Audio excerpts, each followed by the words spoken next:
Sir, ఆడపిల్ల పుట్టింది.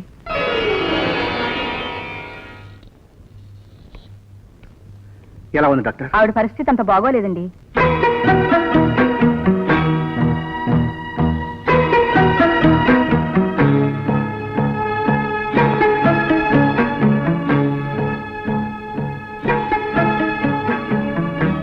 సుశీల, వచ్చారా బాబు గారు?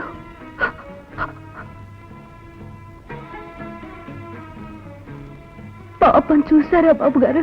చూశానమ్మా, బంగారు బొమ్మలా ఉంది. పోలిక్ కూడా నాలాగే బాబు గారు. అందుకే నాలాగే అది తల్లి గండల్లో పుట్టింది. పుట్టుకతోనే అది తల్లి. అలా అనద్దమ్మా. డాక్టర్ గారు నీకేం పర్వాలేదని చెప్పారు. చావుకి బ్రతుక్కి మధ్య జరిగే పోరాటం డాక్టర్లకి తెలియదు బాబు గారు. అనుభవించే జీవికే తెలుస్తుంది. అలాంటి మాట్లాడకమ్మా.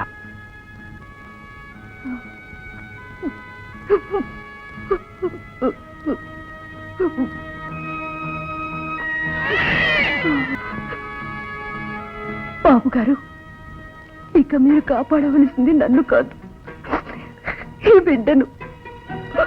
మీ చల్లని చేతులు ఎంతో మంది జీవితాలను బాగు చేశాయి, ఎందరికో సాయపడ్డాయి. అలాగే ఈ బిడ్డను కూడా మీ చేతుల మీదుగా పెంచి పెద్ద చేయాలి బాబు గారు. నీ బిడ్డకి ఏ లోటు రాదమ్మా. నా కన్న బిడ్డలా చూసుకుంటాను. ఇది ఏ జన్మ బంధమో బాబు గారు. నాన్నను ఆదుకున్నారు, ఎన్నో అవమానాలు దిగమిగుతూ నన్ను కాపాడారు. ఇప్పుడు నా బిడ్డను కాపాడబోతున్నారు. మీ రుణం తీర్చుకోలేను బాబు గారు. మళ్ళీ జన్మంటూ ఉంటే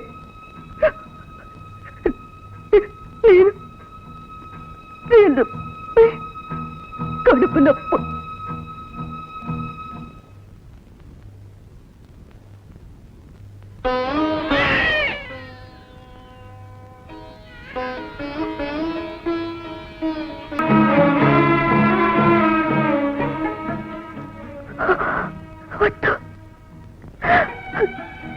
వద్దండి,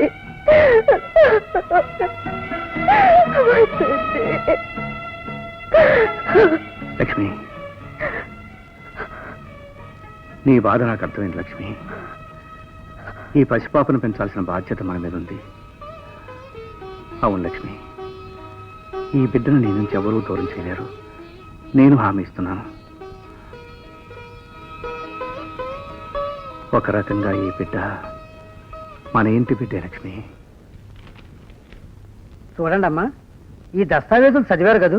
లేదండి. చదవాల్సిన అవసరం లేదండి, మా అత్తగారే. చూడు మిస్టర్ రంగారావు, అమ్మేవారికి పూర్తి వివరాలు తెలియకుండా రిజిస్ట్రేషన్ చేయటం ఏ చట్టం ఒప్పుకోదు. పోనీలే బాబు, చదవని ఏం పోయింది? ఇందులో ముఖ్యమైన విషయాలు రెండమ్మా. ఒకటి అమ్మే ఆస్తి వివరాలు, రెండు క్రయధనం. మంగళాపురం ఆయకట్టలోని 78A నుండి డి వరకు రెవెన్యూ నంబర్లోని మాగాణి భూమి 20 ఎకరాలు. 20 ఎకరాలా? అవునమ్మా. కాదండి, మీరు పొరపాటు చదివి ఉంటారు. 2 ఎకరాలే. కాదండి, 20 ఎకరాలని అంకెలే కాదు, అక్షరాల 20 ఎకరాలని స్పష్టంగా రాసింది. ఎవరా నాతో 2 ఎకరాలని చెప్పి 20 ఎకరాలకు రాయిస్తారా? నన్నే మోసం చేస్తారా? నేను చేయను. Sorry mister Rangarao. ఇప్పుడు ఎలాగండి? అమ్మకంతా తెలిసిపోయింది. వీడిలా కొంప ముంచుతాడని తెలుసుంటే ముందుగానే వీడికి ఏదో ఒకటి ముట్ట చెప్పేవాడిని కదే.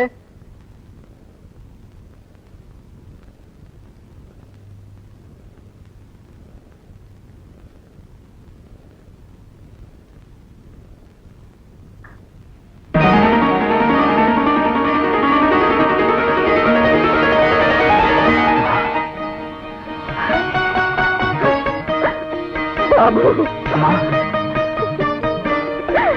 బాబు, బాబు, నన్ను క్షమించు, నన్ను క్షమించు బాబు. బాబు, తల్లికి కూతురి మీదున్న సహజమైన మమకారంతో నిన్ను దూరం చేసుకున్నానయ్యా. కన్న కూతురు అల్లుడిని నమ్మినందుకు మన ఆస్తి కాజేసి మనల్ని మోసం చేయాలని చూస్తున్నారయ్యా. మోసం చేయాలని ఏం పర్వాలేదు నేను చూస్తాను. అమ్మా లోపలికి వెళ్తారా? రెండక్కయ్య, ఈ బిడ్డ చెప్తానమ్మా. ఆ రోజు ఇంట్లోంచి అల్లుడిని వెళ్ళిపోమన్నందుకు కారణం అడిగావు. పరువు పోయి ఆ నిజాన్ని చెప్పి నీ మనసు బాధ పెట్టినట్లేగా చెప్పలేదు. ఇప్పుడు చెప్తాను. మన గోపాల మాస్టర్ నీకు తెలుసు కదమ్మా? తెలుసు బాబు. ఆయన కూతురు సుశీలకి మన రంగా ఆఫీసులో ఉద్యోగం ఇప్పించాను. ఒకరోజు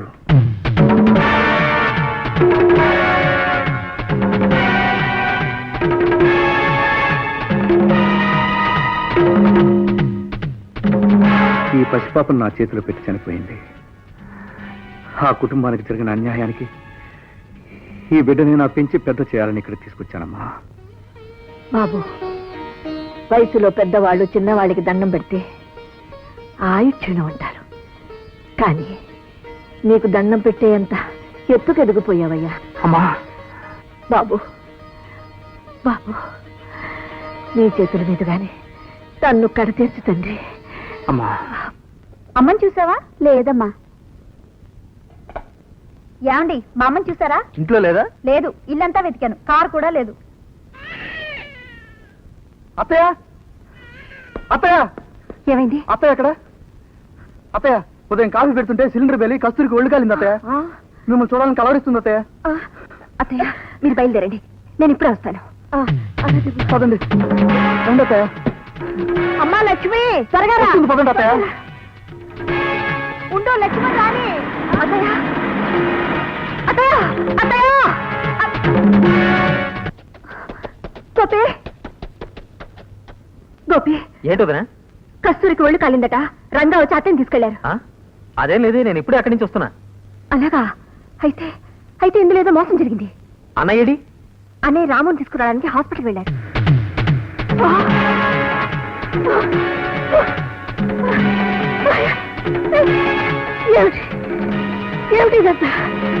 ఎవరు వాళ్ళు?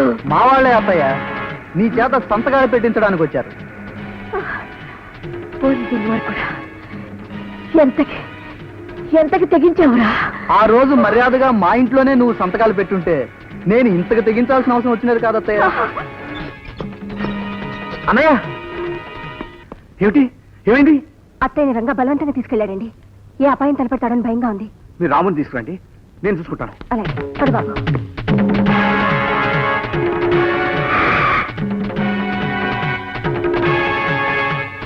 కూర్చో.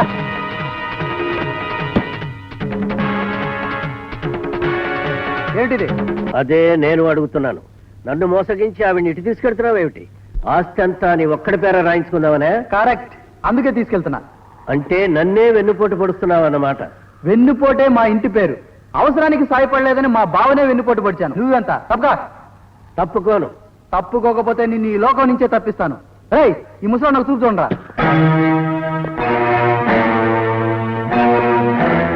రేయ్, నన్ను పట్టుకుంటా. నన్ను పట్టుకుంటారేంట్రా? నీ ఇంటి పేరు ఎన్ను పోటైతే నా ఇంటి పేరు నిలువు పోట్రా. వాళ్ళని ఎప్పుడూ కొనేశా. రేయ్, వీడు నువ్వు చూపు చూడండి రా.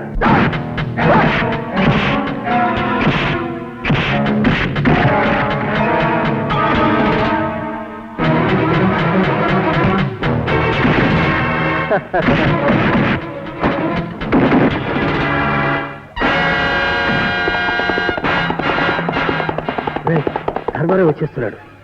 ముందు ముసలిదాన్ని తీసుకుని వెళ్ళిపో. అలాగే.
అనర్థాలకు కారణం నువ్వే.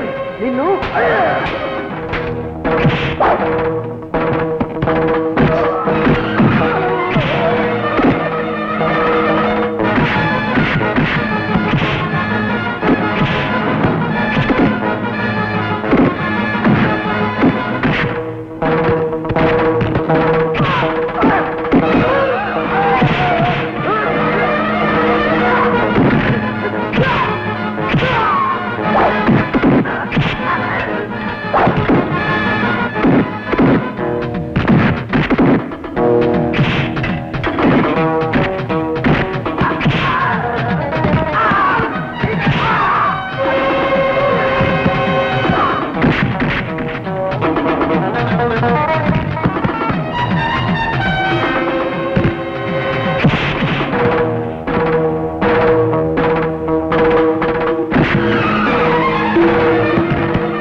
ధర్మారావు రెచ్చిపోకు. తాడెక్కేవాడుంటే తలదన్నేవాడుంటాడు. రైట్, అడ్డం వచ్చిన వాళ్ళ లైఫ్ను కటింగ్ చేసేసి ఆ ముసల్దాన్ని లాకురా.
వాడిని చంపతండి బాబు.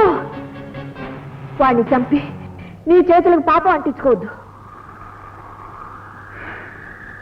ఆ నీతులు పెట్టే గడ్డి తిని పశువులా బతుకు, మనిషిలా బతుకు.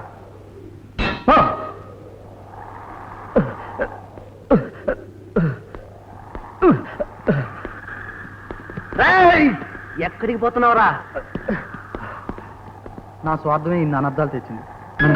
లే బాబు, చేసిన తప్పు తెలుసుకున్నా అంతే చాలు. వదినా, ఇది నీ బిడ్డ, నీ దగ్గరే ఉంచుకో. అమ్మా,